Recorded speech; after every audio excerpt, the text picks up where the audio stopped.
Bonjour à tous, on va discuter aujourd'hui du biais dans les études observationnelles sur le médicament, c'est-à-dire du biais dans les études de pharmacoépidémiologie. Alors je rappelle le contexte général de la pharmacoépidémiologie, ce qui amène à poser la question du biais dans les études de pharmacoépidémiologie. C'est un contexte observationnel, donc c'est un contexte qui n'est pas contrôlé, au contraire des essais cliniques randomisés en double aveugle, dans lequel la situation globale d'évaluation du médicament est clairement encadrée, et ce qui permet d'éviter des biais. Et par opposition, comme on n'est pas dans cette situation en pharmacoépidémiologie, puisqu'on observe ce qui s'est passé sans avoir du tout influencé quoi que ce soit, on est dans une situation exposée à des biais. Alors la question c'est de savoir s'il y a toujours des biais, et puis la question c'est de savoir si c'est mieux ou moins bien également que ce que fournissent les essais cliniques.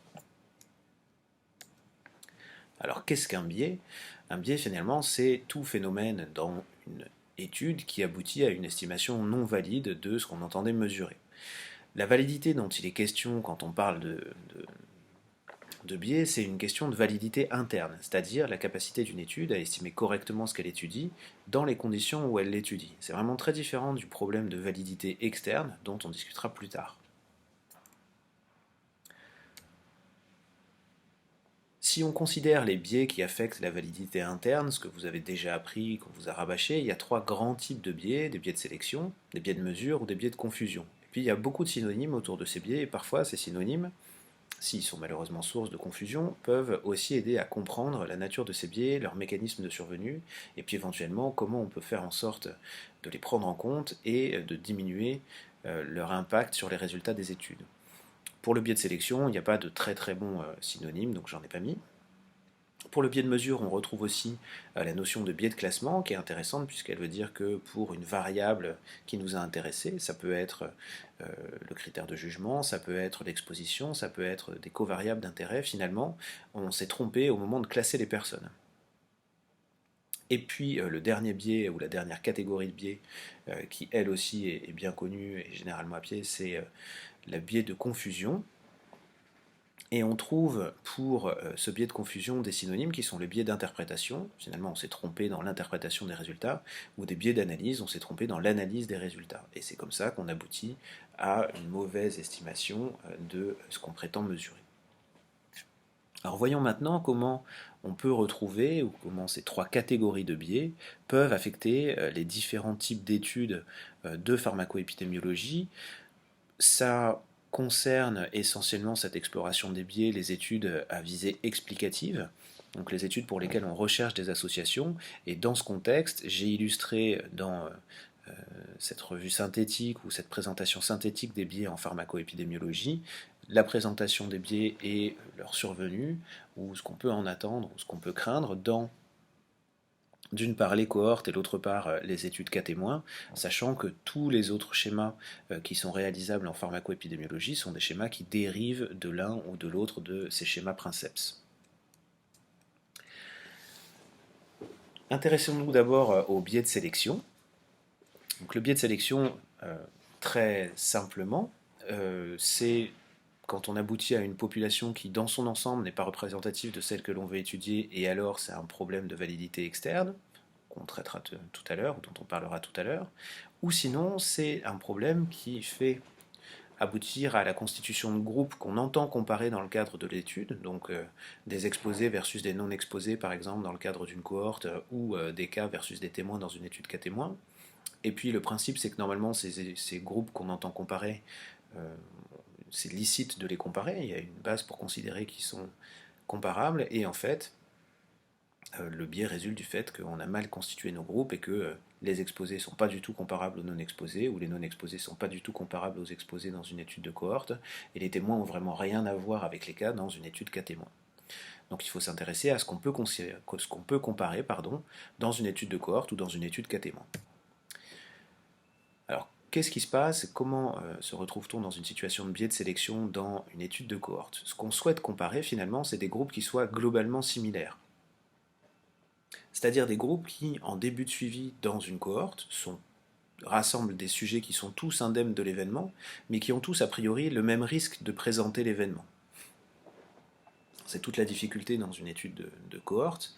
Dans la vraie vie, on essaye de trouver des sujets qui soient comparables pour pouvoir les comparer, et puis qui soient comparables avec quand même des différences. Et le principe de base, bien sûr, c'est que si on trouve des gens qui sont traités par un médicament d'un côté et puis des gens qui ne sont pas traités par un médicament de l'autre, c'est que normalement, ils sont différents. Alors ce qui nous intéresse vraiment, c'est de réussir à faire en sorte que, bien qu'ils soient différents, ce qui explique que certains soient traités et d'autres pas, ou certains soient exposés et d'autres pas, ils ont suffisamment de caractéristiques communes pour qu'on puisse considérer a priori qu'ils avaient un risque de présenter l'événement en dehors de l'exposition qui était globalement similaire. Alors comment parvenir à satisfaire cette hypothèse sans randomisation? Tout d'abord, il faut que les sujets exposés et non exposés soient issus de la même population source. C'est pas évident que si on compare d'un côté les cadres d'une grande entreprise avec une population non cadre de PME ou issus du milieu rural ou n'importe quoi, on va avoir des gros problèmes de comparabilité. Donc il faut la même population source. Ensuite, pour parvenir le plus souvent à faire ressembler ou à trouver des non-exposés qui ressemblent à des exposés, ce qu'on va utiliser, c'est des procédures de matching, des procédures d'appariement ou d'assortiment. Classiquement, et vous connaissez ça très bien, on utilise des procédures d'appariement ou d'assortiment sur l'âge, le sexe, mais aussi sur l'indication, finalement sur tout ce qui peut être pertinent. Ces procédures d'appariement classiques sont réalisées quand on dispose d'une liste finie ou qu'on peut établir de variables qu'on souhaite considérer pour faire en sorte que les gens se ressemblent au sein des groupes qu'on veut comparer. Mais parfois, on peut se dire que finalement, établir une liste finie de variables, c'est pas suffisant, parce que d'abord, il y a plein de variables qu'on n'a pas mesurées, ou parce qu'il y a plein de choses qui sont potentiellement inconnues, et du coup, on peut vouloir utiliser d'autres procédures pour l'appariement. Ces autres procédures qui ont été développées pour prendre en compte un appariement beaucoup plus large sur des variables qui sont parfois mesurées, mais qui peuvent refléter aussi d'autres variables qui ne sont pas mesurées, c'est ce qu'on appelle les scores de propension et les scores de maladie. Alors les scores de propension, c'est ce qui reflète votre probabilité théorique d'être exposé quand vous êtes dans un groupe de patients. Et les scores de maladie, c'est ce qui reflète votre probabilité théorique de présenter la maladie dans le futur quand vous êtes dans un groupe de patients. Alors, comment fait-on ça? Score de propension, finalement, c'est assez simple. On va utiliser les mêmes procédures d'analyse que si on faisait une étude de cohorte, mais au lieu de considérer la survenue d'un événement, on va regarder qu'est-ce qui permet dans la totalité de la population d'une cohorte qu'on a constituée, qu'est-ce qui permet de déterminer la probabilité d'être sous traitement. Et donc on va faire un modèle prédictif du fait d'être sous traitement, on va essayer de trouver un modèle qui a des bonnes capacités de prédiction et qui du coup sera capable de dire, ben voilà, le sujet X, au regard de ses caractéristiques, quand on les inclut dans l'équation du modèle, on arrive à déterminer que sa probabilité d'être mis sous traitement, a priori, c'était de 34%. Puis le sujet Y, c'est 38%, le sujet Z, c'est 44%, etc., etc., etc. Et on va être capable, en appliquant cette équation de score de propension qu'on a déterminée dans la population, d'établir comme ça une probabilité, a priori, d'être exposé pour chacun des sujets. Et puis après, il y a l'observation a posteriori dans la cohorte, qui est bon, d'accord, on a réussi à déterminer la probabilité théorique au regard d'un modèle statistique. Et puis il y a la réalité qui est finalement, est-ce qu'on est exposé ou pas exposé? Et du coup, on va regarder au sein des groupes exposés d'une part et non exposés d'une part, quels sont les sujets qui avaient a priori, au regard des caractéristiques qu'on a pu inclure dans le modèle du score de propension, qui avaient a priori la même probabilité d'être exposés au traitement, et on va comparer entre les exposés et les non exposés les sujets qui avaient la même probabilité théorique d'être exposés. Du coup, on se retrouve dans une situation qui est quasiment la situation de la randomisation, où on va comparer des gens qui a priori avaient la même probabilité de recevoir le traitement, certains l'ayant eu, d'autres pas. Pour le score de maladie, la logique est un peu différente, puisque ce qu'on veut finalement, mais ça rejoint aussi la logique de la randomisation et de l'obtention de la comparabilité, c'est être sûr qu'on compare des gens qui avaient le même risque de base de présenter l'événement. Dans le score de maladie, ce qu'on va faire dans une population de cohorte toujours la même, on va essayer de calculer, d'établir ou d'élaborer un modèle prédictif de la survenue de la maladie, sachant que dans ce modèle, on ne considérera pas la variable d'exposition. Donc on va considérer dans ce modèle toutes les caractéristiques possibles des sujets exposés et non exposés pour voir comment on est capable de prédire la survenue de l'événement chez eux en dehors de la connaissance de l'exposition. On va parier les gens sur ce score de maladie, et puis après on verra quelle influence a l'exposition sur des gens qui, a priori, en dehors d'elle, avaient le même risque de présenter la maladie.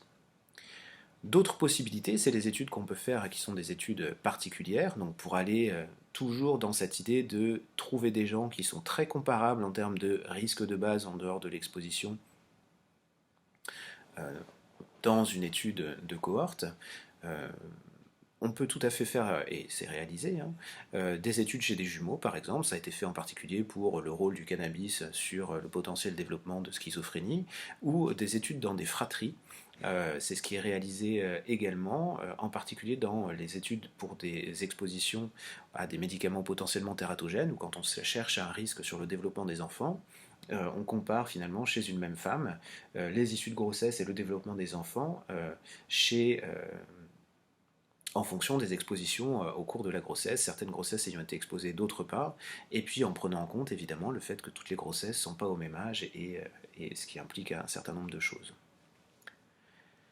Mais du coup, beaucoup de possibilités de prendre en compte le biais de sélection dans une cohorte et d'assurer la comparabilité des groupes dans une cohorte, tout étant à évaluer en fonction bien sûr du contexte de l'étude que vous allez réaliser.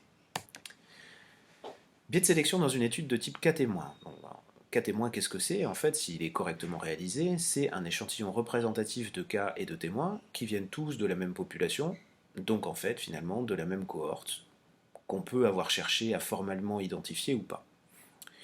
Du coup, une analyse cas témoin, d'une certaine manière, c'est jamais qu'une autre manière d'analyser une cohorte, ce qui veut dire que ça sous-entend les mêmes principes. Ça sous-entend que les cas et les témoins sont issus de la même population source, ça sous-entend qu'ils ont a priori le même risque de présenter l'événement. Si on faisait partie de la cohorte qui a permis d'identifier les cas et les témoins, dans cette cohorte-là, tout le monde devrait avoir la même chance d'avoir été diagnostiqué. Et du coup, les témoins devraient avoir la même... on doit avoir la certitude que les témoins auraient été considérés comme des cas si jamais ils avaient développé la maladie. Et tout le monde devait avoir a priori le même risque d'être exposé. Les gros problèmes de sélection qui peuvent survenir dans une étude cas témoin, c'est si on a appliqué des critères de sélection qui sont différents entre les cas et les témoins, et qui peuvent faire en sorte que les cas sont finalement plus à même d'avoir été exposés parce qu'on leur a appliqué certains critères de sélection qui favorisent la représentation de l'exposition, ou les témoins, inversement, moins à même d'avoir été exposés parce qu'on leur a appliqué des critères de sélection qui défavorisent la représentation de l'exposition au sein des témoins. Encore une fois, comme dans une cohorte, la meilleure solution pour assurer la comparabilité des cas et des témoins sur le risque de base a priori et sur le risque d'exposition a priori, c'est le matching sur tout un ensemble de caractéristiques, et on peut vraiment utiliser de manière tout à fait similaire toutes les techniques que je vous ai présentées tout à l'heure pour les cohortes.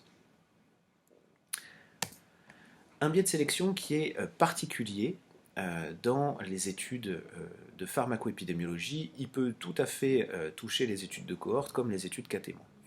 Ce biais, c'est le biais dit d'utilisateurs prévalents. Qu'est-ce que c'est des utilisateurs prévalents? C'est des patients qui ont tous débuté un traitement à un moment dans le passé, qui sont en cours d'utilisation, que cette utilisation soit récente ou non, nouvelle ou non. Si on considère finalement ce qui a permis d'aboutir à une population d'utilisateurs prévalents, vous voyez ici représenté à droite de la diapositive sur le schéma, dans le rectangle bleu, c'est une population, si on reprend le texte du dessus, qui est une population qui est issue d'une population ayant dans le passé initié un traitement X, qui était donc une population d'utilisateurs incidents. Oui, mais à partir de cette population d'utilisateurs incidents, la totalité des gens qui ont initié le traitement, tous ne sont pas arrivés à être utilisateurs prévalents au temps où on le mesure. Il y en a certains qui ont disparu, des perdus de vue, et cette perdue de vue ne sont pas du tout des perdus de vue au hasard, missing at random, dans un vocabulaire d'essai clinique. C'est des patients, par exemple, qui ont été perdus de vue pour le traitement parce qu'ils ont arrêté ce traitement pour effet indésirable, ou des patients qui ont été perdus de vue pour le traitement parce qu'ils ont arrêté ce traitement pour inefficacité. Et du coup, si on s'intéresse à des utilisateurs prévalents dans des études de pharmacoépidémiologie, on s'intéresse en fait à une population sélectionnée de patients, qui est issue d'une attrition à partir d'une cohorte de nouveaux utilisateurs. La solution pour éviter les biais que ça peut entraîner, ce biais d'attrition qui amène à étudier une certaine partie de la population, et probablement une population qui est plus satisfaite de son traitement que ne l'ont été ceux qui ont disparu. La solution pour éviter les biais que ça peut porter, c'est d'adapter ce qu'on appelle des New User Design, c'est-à-dire des études qui sont réalisées uniquement sur les utilisateurs incidents, l'ensemble de ceux qu'on identifie, et du coup des sujets qui n'ont pas encore fait l'objet d'une attrition parce qu'ils étaient plus ou moins contents de leur traitement. Un parallèle, si vous voulez voir ça et si vous voulez savoir comment l'utilisateur prévalent ou le biais d'utilisateur prévalent biaise les choses, et j'adapte une situation de discothèque ou de soirée qui est souvent empruntée par Régis Bordet dans ses cours. Globalement, les utilisateurs prévalents ou de fin de soirée, les gens qui sont là à la fin, c'est des gens qui sont plutôt contents. Ceux qui sont restés jusqu'au bout. Les gens qui trouvaient ça pénible, nul et sans intérêt, ils sont partis avant. Donc si vous faites une enquête de satisfaction sur comment s'est passée la soirée et puis que vous la faites juste sur les gens qui sont restés, ça risque d'être très bien. Si vous la faites sur l'ensemble des gens qui étaient là, ça peut être moins bon. Tout simplement parce que l'échantillon que vous aurez interrogé sera plus représentatif de l'ensemble des participants et aura plus tendance à inclure ceux qui ont pu quitter l'échantillon parce qu'ils n'étaient pas satisfaits. C'est exactement la même chose, les utilisateurs prévalents avec le médicament. Alors, qu'est-ce que c'est la direction potentielle du biais quand il y a un biais d'utilisateur prévalent dans les études? Ça peut aller dans des sens différents, et c'est vrai que dans les cohortes, ça risque d'être un biais plutôt protecteur, plutôt en faveur d'associations protectrices, par un phénomène qu'on appelle la déplétion des susceptibles. Finalement, tous ceux qui sont susceptibles de présenter un événement délétère, indésirable ou un mécontentement, ils ont disparu, il ne nous reste que les contents, et du coup, si on étudie les exposés prévalents versus des non-exposés, qui eux n'ont pas subi cette sélection-là, évidemment, on risque de trouver des associations favorables aux médicaments. Dans une étude cas témoin, au contraire, ce biais d'utilisateur prévalent peut amener plutôt à la construction de risques si la survie est meilleure chez les cas exposés que chez les cas non exposés. C'est un peu plus compliqué à expliquer, mais globalement, il se peut que les exposés soient associés à un meilleur dépistage, à plein de choses, etc., et que du coup, leur prise en charge soit meilleure que les non exposés. Ça pose pas tellement de problèmes chez les témoins, en revanche, ça peut poser des problèmes chez les cas, parce que du coup, comme ils sont malades, c'est là que joue le biais de meilleure prise en charge et de meilleure détection, et que du coup, les cas exposés deviennent surreprésentés parmi l'ensemble des cas, ce qui fait monter la cote d'exposition parmi les cas, et ce qui fait monter les associations dans les études cas témoins. L'exemple type, c'est les résultats qu'on a pu avoir au début sur les traitements hormonaux de substitution, ou les traitements de la ménopause, et le risque de cancer du sein qui était typiquement lié à un biais d'utilisateur prévalent. On passe au deuxième type de biais de classement, biais de mesure. Ou biais de mesure, biais de classement. Et pour expliquer ce biais, il faut revenir sur qu'est-ce que c'est les erreurs de classement. Alors les erreurs de classement, finalement, ça va aboutir globalement à dire que les exposés, c'est pas des exposés par erreur, ou à dire par erreur que les non-exposés sont des exposés. Ça peut aboutir aussi à dire que les gens qui ont présenté l'événement, en fait, n'ont pas présenté l'événement, ou l'inverse, ou que les cas sont des témoins, ou que les témoins sont des cas.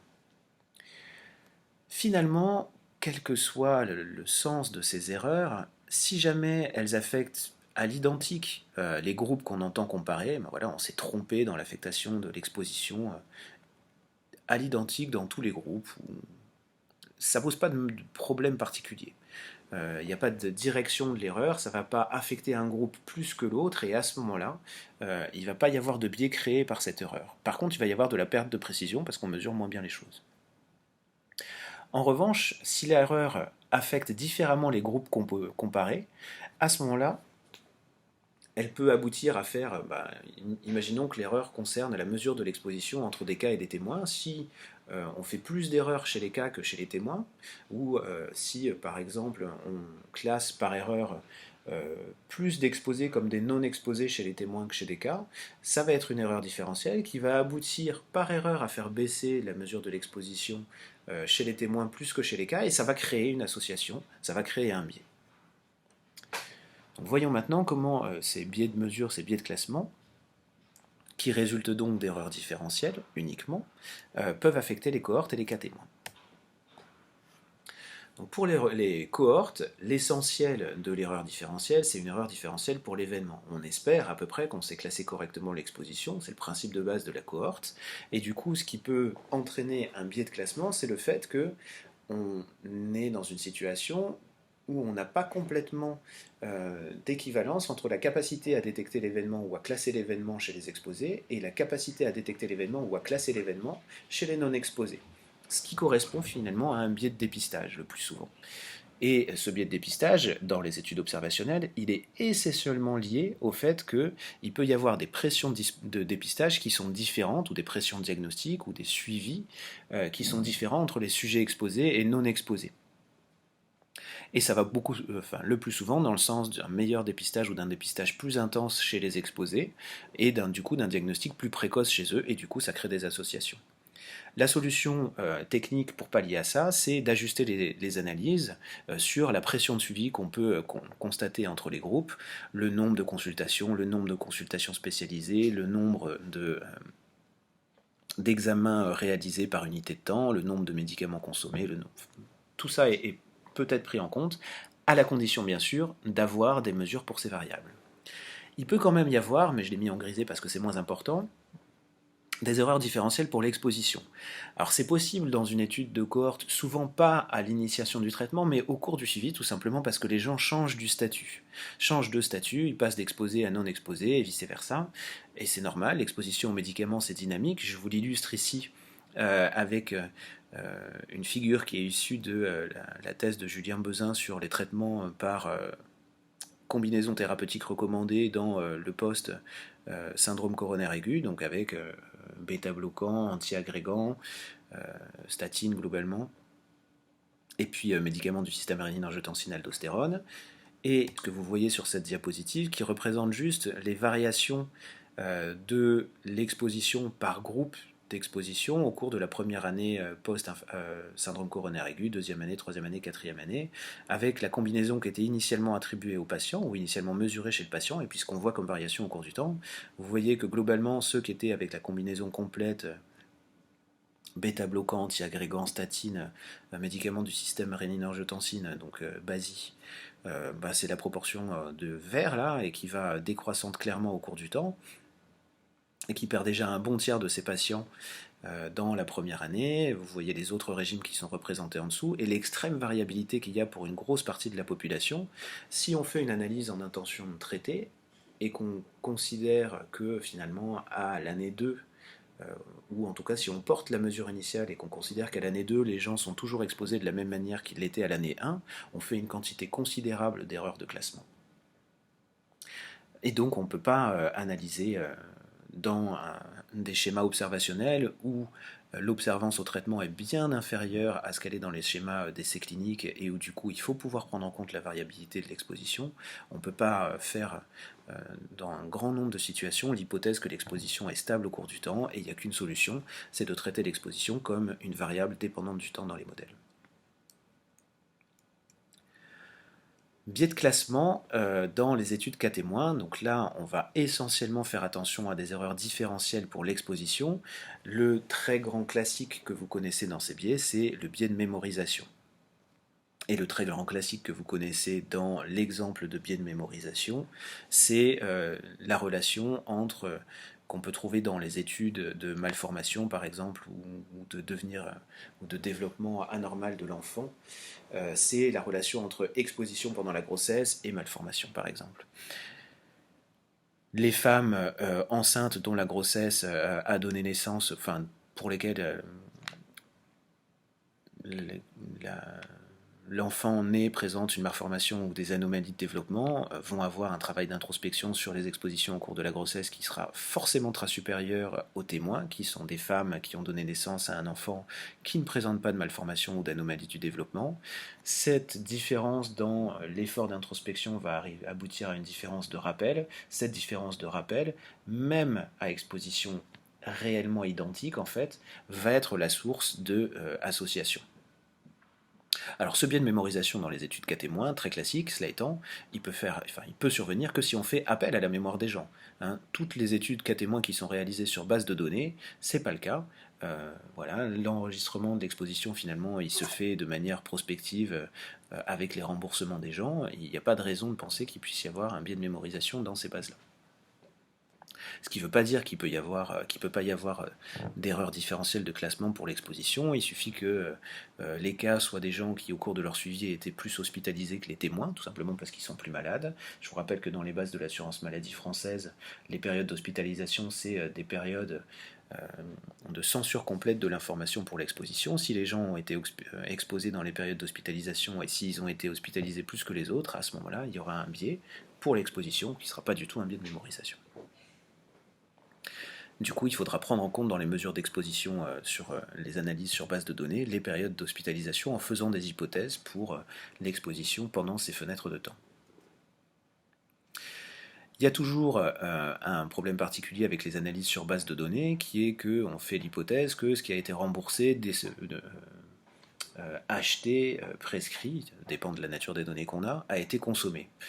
Ça fait forcément faire des erreurs sur la mesure de l'exposition, puisqu'évidemment c'est faux, la totalité n'a pas été consommée.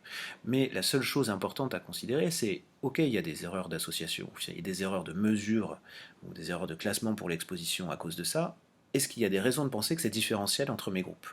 Si c'est pas différentiel entre mes groupes, ça va faire de la perte de précision, mais ça va pas faire un biais.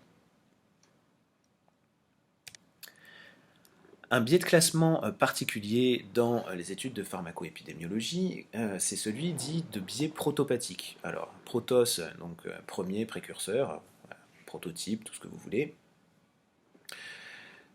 et hépatique, donc pour la maladie, donc des signes précurseurs de la maladie. Donc ce biais, qui est aussi appelé biais de causalité inverse, c'est quand on trouve une association entre l'exposition et le développement de la maladie en disant l'exposition est susceptible d'avoir entraîné la maladie, alors qu'en fait, c'est bel et bien la maladie qui a entraîné l'exposition.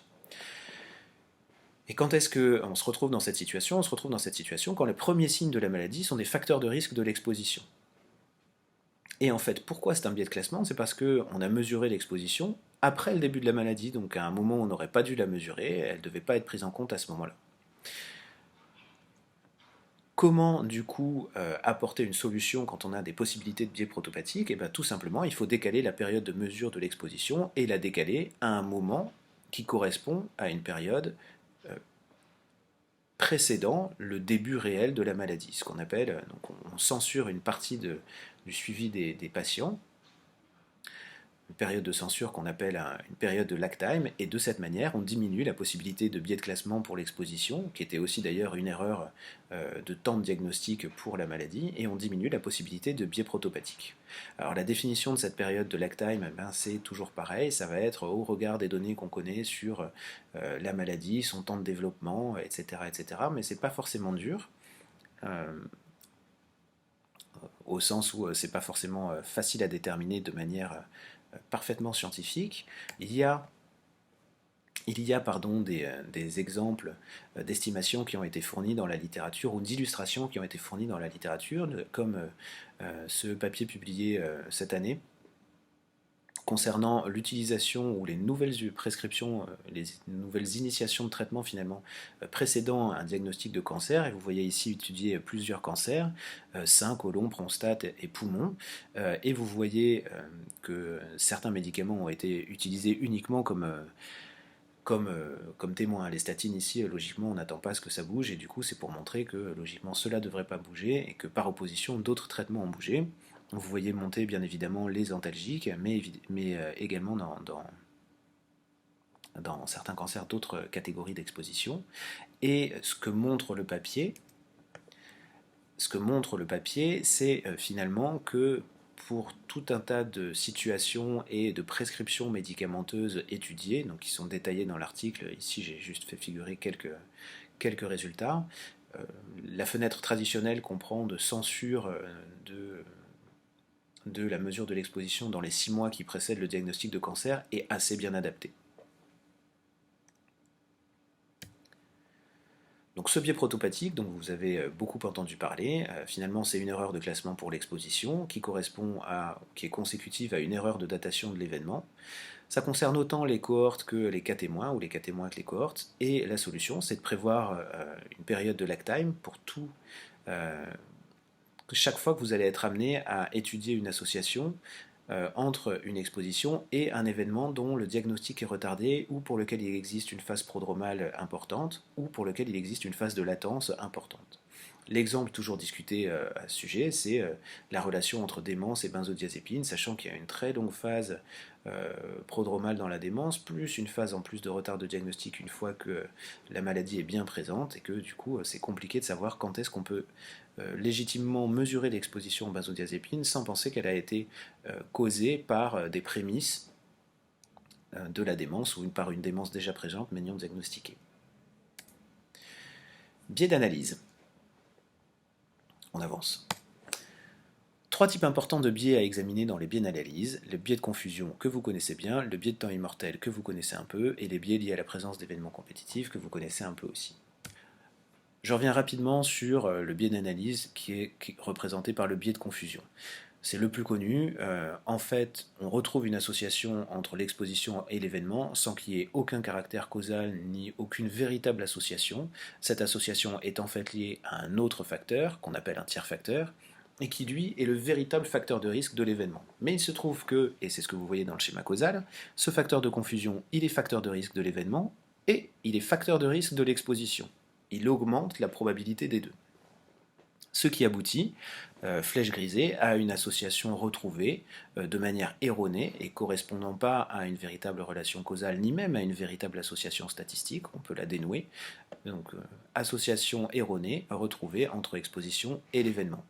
Les solutions pour enlever ces biais de confusion, c'est l'ajustement ou le matching. Ça sous-entend que le tiers facteur responsable doit avoir été mesuré. Des solutions existent pour les confusions liées à des variables non mesurées, et ces solutions, ça va être la reprise en compte de scores de propension ou de scores de maladie tels qu'on les a étudiés en début de ce cours. Biais d'analyse, biais de temps immortel, c'est un peu plus complexe. Ça survient, ou on doit le craindre en tout cas, quand on étudie des expositions cumulées. Si je veux regarder par exemple l'effet que peut avoir un an de traitement par statine ou une exposition d'un an aux statines sur la mortalité dans le post-infarctus, eh ben, je vais avoir un groupe de sujets qui sera exposé, ceux qui ont eu un an de traitement par statine, et un groupe de sujets qui ne sera pas exposé, ceux qui n'ont pas eu un an de traitement par statine. Quand on réfléchit à la manière dont on a défini les groupes, finalement ceux qui ont eu un an de traitement par statine, ça veut dire qu'ils ont au moins vécu pendant un an. Alors que ceux qui n'ont pas eu un an de traitement par statine, on n'a pas forcé chez eux la survie pendant une certaine période. C'est ça le biais de temps immortel. Finalement, quand on étudie des expositions cumulées, ce qu'on implique derrière comme hypothèse, c'est que les gens ont survécu suffisamment longtemps pour atteindre un cumul d'exposition. Donc c'est une condition pour pouvoir être exposé, et c'est une condition de survie. Et cette condition de survie n'existe pas pour les non-exposés, et du coup, ça favorise l'obtention de résultats favorables à l'exposition pour les études d'exposition cumulée. Les solutions techniques pour éliminer ce type de biais, c'est d'utiliser des variables dépendantes du temps, ou sinon, d'utiliser des analyses en intention de traiter. On prend des exposés d'un côté versus des non-exposés de l'autre, en disant, ben voilà, ce qui m'intéresse, c'est ceux qui, au cours de leur première année de survie, ont été exposés tout le temps aux statines versus ceux qui, au cours de leur première année de survie, n'ont pas été exposés tout le temps aux statines. À ce moment-là, vous avez deux groupes qui ont également survécu un an, et puis vous pouvez étudier leur survie à partir de ce point de un an après l'infarctus du myocarde initial, dans le cas que j'illustre. Biais d'analyse, le biais par événement compétitif. Donc assez intéressant. Donc la théorie du risque compétitif, qu'est-ce que c'est? Il y a une attrition qui est liée à un événement qui n'est pas étudié, cet événement potentiellement compétitif, et cette attrition fait surestimer l'incidence de l'événement d'intérêt. Je m'intéresse à l'étude de benzodiazépine et démence. Dans mon groupe exposé aux benzodiazépines, j'ai beaucoup plus de décès. Du coup, la quantité totale de personnes suivies, de personnes temps suivies, si on fait des analyses en fonction du temps, dans mon groupe benzodiazépine est inférieure à ma quantité totale de gens suivis dans le groupe des non-exposés, à cause de cette association au décès. Et ça fait que chaque démence qui va survenir dans mon groupe exposé aux benzodiazépines va peser beaucoup plus lourd que chaque démence qui va survenir dans mon groupe non exposé, tout simplement parce que la quantité totale de gens suivis dans les exposés sera diminuée par l'excès de risque de décès. Les situations à risque de ça, c'est les études dans lesquelles on s'intéresse à des événements qui surviennent à long terme, et du coup des études avec des durées de suivi longues, des situations dans lesquelles l'incidence de l'événement qui nous intéresse est très inférieure à l'incidence d'un autre événement de type compétitif, donc le décès par exemple. Ça se retrouve très bien aussi dans les études en cancérologie dès lors qu'on ne s'intéresse pas au décès comme événement principal. Et la solution pour ça, c'est d'utiliser des modèles d'incidence cumulée ou des modèles dits de Fine and Gray, et je vais vous expliquer un peu qu'est-ce que c'est le principe derrière ces modèles, puisqu'ils sont moins connus que ceux que vous pouvez déjà savoir sur le reste des études. Donc exemple de biais d'analyse pour des événements compétitifs, l'analyse avec un risque compétitif de décès. Ce qu'on va faire en fait dans ces modèles de Fine and Gray, c'est faire en sorte que les morts ne meurent pas, donc l'hypothèse des Walking Dead, c'est-à-dire faire en sorte en tout cas qu'ils disparaissent plus lentement de l'échantillon à risque. On va les conserver avec un poids dans l'échantillon à risque qui est fonction de la différence entre l'incidence d'événements compétitifs et l'incidence de l'événement d'intérêt, et fonction également du temps depuis leur décès. En gros, ce qu'on fait pour essayer de diminuer la différence liée au décès entre les groupes d'exposition et de non-exposition, c'est de dire, bon, bah, finalement, à partir du jour de son décès, le patient X va compter pour encore 0,95 dans le temps qui reste, puis le jour suivant 0,94, puis le jour suivant 0,93, etc., etc. Donc on diminue le phénomène d'attrition lié au risque compétitif. Ce qui revient finalement, d'une certaine manière, à une analyse en intention de traiter dans les essais où on conserve les gens jusqu'à la fin du suivi, quand bien même ils pourraient avoir disparu avant. Alors l'influence de ce biais, il n'est vraiment pas anodin du tout. Je vous l'illustre avec ce qu'on peut trouver sur les analyses qui ont été réalisées entre benzodiazépine et démence. Il n'y avait pas dans ces analyses de risque compétitif, l'association qui est retrouvée elle est aux alentours de 1,5 du coup, mais on a fait des hypothèses pour illustrer ce qu'aurait pu donner un risque compétitif de décès sur ces analyses. Et voilà ce que ça montre quand on a un excès de mortalité chez les non-utilisateurs finalement, et vous voyez ici qu'on a fait varier le délai de décès en le raccourcissant de 5% à 50% chez les non-utilisateurs. On voit disparaître une association, au début de l'ordre de 1,46 juste significative et puis finalement qui aboutit à 1,14 tout à fait non significative. Et quand au contraire on trouve un excès de mortalité chez les utilisateurs, ce qu'on a créé en raccourcissant le délai de décès chez les utilisateurs, eh bien on fait monter progressivement l'association. Donc bien l'illustration que si le risque de décès est augmenté dans la population des exposés, à ce moment-là, les associations entre l'événement qui nous intéresse, pas l'événement compétitif, mais les associations entre l'événement qui nous intéresse et les expositions vont être surestimées. Et finalement ici, on a une variation qui va de quelque chose de pas du tout significatif et tout à fait rassurant à quelque chose qui est une augmentation forte du risque et qui est relativement inquiétant. Validité externe, puisqu'on avait dit qu'on verrait ça juste après la validité interne. Je vous rappelle ce que c'est que les niveaux de preuve, donc voilà ce qui illustre la médecine basée sur les preuves et qui place les essais cliniques randomisés, très bien faits, en haut de la pile de toutes les études qu'on peut réaliser pour évaluer un médicament. Cette échelle de niveau de preuve, ou les échelles de niveau de preuve en général, puisque celle de l'HAS est basée sur plein d'autres échelles, ça reflète la validité interne de l'étude.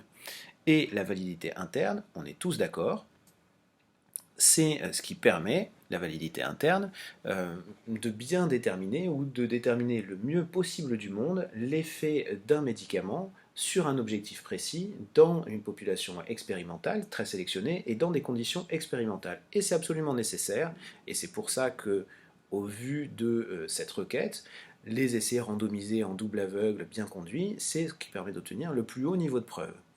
Ces conditions expérimentales qu'on doit réunir dans les essais, c'est ce qui va permettre la meilleure prise du médicament, ce qui va permettre, ou en tout cas ça va être des conditions particulières de prise de médicaments, des conditions particulières de surveillance du traitement et des conditions particulières de prise en charge générale du patient.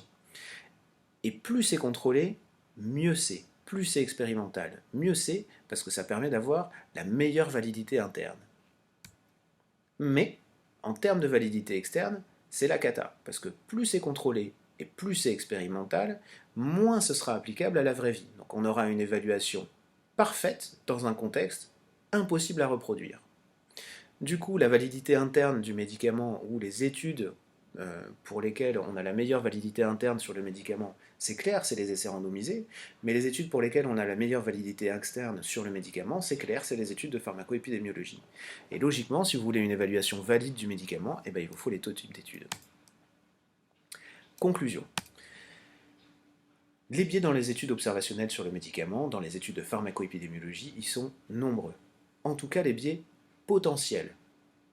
Et il faut les rechercher systématiquement en réfléchissant à ce qui a pu conduire à une sélection différentielle et à une erreur différentielle. Et quand vous ferez cette recherche, il ne faut vraiment pas confondre les biais potentiels, et ils peuvent tous être là, avec les biais avérés. Qu'est-ce qui est vraiment susceptible d'avoir faussé les estimations dans mon étude? Et pas juste dire oui, il y a la possibilité de biais, oui, il peut toujours rester de la confusion. Cette attitude-là, elle revient pour moi à une erreur d'interprétation. L'exemple frappant que j'ai eu récemment, ou que j'ai vu récemment, je trouve, c'est les études qui ont été faites entre la prise de fluoroquinolone et la survenue de décollement de rétine. Et avec des études très bien faites, la question n'est pas de savoir si elles ont été faites ou bien ou mal, mais à la fin on dit oui, ben d'un autre côté c'est observationnel, est-ce qu'il n'y aurait pas la possibilité de confusion résiduelle? Bon, alors, confusion, rappelons-nous ce que c'est quelque chose, un facteur de confusion, qui augmente le risque de l'exposition et qui augmente le risque de l'événement. Il ne peut pas y avoir il peut pas y avoir de confusion sans un facteur qui réunisse ces deux conditions-là. Si on se met dans la situation du décollement de rétine, qu'est-ce qu'on connaît comme facteur de risque de décollement de rétine? Globalement, la myopie forte, et puis peut-être d'autres trucs, mais comme ça vient pas spontanément à l'esprit. Alors, si la myopie forte, ça fait augmenter le risque de prescription de fluoroquinolone systémique, moi je veux bien qu'il y ait de la confusion. Mais si c'est pas le cas, j'aimerais qu'on m'explique comment est-ce que, même si c'est possible qu'il y ait de la confusion résiduelle dans cette étude sur fluoroquinolone et risque de décollement de rétine, j'aimerais bien qu'on m'explique à quoi elle serait liée, parce que ça ne me frappe pas comme ça. Donc des biais potentiels, c'est vrai, des biais avérés ou vraisemblables, il faut vraiment faire la distinction. Et pas s'arrêter juste à dire ah oui, c'est observationnel, donc c'est probablement biaisé, donc on ne peut pas s'appuyer là-dessus. Et effectivement, les conclusions d'une étude de pharmacoépie, c'est pas une conclusion de certitude de causalité, jamais, et ça doit pas l'être. C'est un examen de la vraisemblance de la causalité.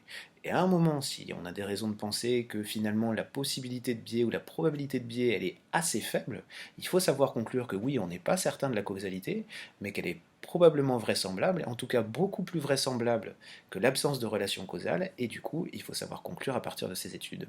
Je vous remercie.